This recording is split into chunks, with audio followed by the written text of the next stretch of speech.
Hi girls, welcome back to our final lesson of Women in the Bible. Last week we learned about two sisters, Mary and Martha. They taught us how to be loving and helpful to those around us. This week we're going to learn about another amazing woman, Dorcas. But before we get into that, let's review our memory verse. Say it with me. Charm is deceitful and beauty is fleeting, but a woman who fears the Lord is worthy of praise. Proverbs 31:30. Great job! So now let's see what Dorcas can teach us. In the Bible times, widows and orphans were the most vulnerable and often lived in poverty. There were no government agencies that would give out food or help people in need. People had to beg for food or had to beg for money in the streets. Today we have programs like the food bank, the homeless shelter, or even CityServe. One day, Dorcas was walking through town. She saw many children who were hungry and needy. Dorcas felt very sad. Many of them had hardly had any food to eat or any clothes to wear. Dorcas decided she wanted to do something to help. She began to bake bread and she would take them to the homes where these needy children live. When she delivered the bread, she saw many of them did not have any clothes, so she decided she was going to go home and sew some clothes for those children.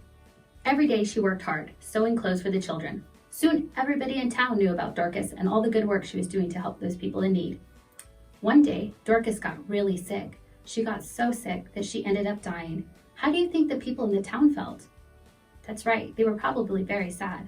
The people were so sad they didn't know what to do, but they heard that the Apostle Peter was in town, and they ran nearby to get him. When Peter arrived, everyone was in the room with Dorcas. They were crying, and they began to tell Peter about everything, all the good things that Dorcas had done. They showed him all the robes and the clothes that she had sewn for the children. Peter sent everyone out of the room and began to pray for Dorcas. He told her to get up out of that bed, and guess what? Dorcas opened her eyes and she was alive again. Everyone in the home was so surprised.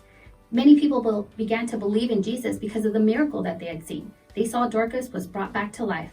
Dorcas teaches us how we can be kind to people in need. When we are kind to those in need, we show God's love for them. There are many things that we can do to help those people in need. Do you know someone who might be in need right now? Maybe a friend or a neighbor? What can you do to help them? So let's review. What did Dorcas do to help the people in need in her town? That's right, she sewed clothes for the needy children. So how can you be kind and show God's love to others? There's lots of ways. Why don't you, this week, think of a way and post a picture below. Show us how you help somebody. Maybe a neighbor, maybe a friend, maybe your grandma. Well, that's it for this week. Make sure to click on the link below to download the activity page, and we'll see you next week.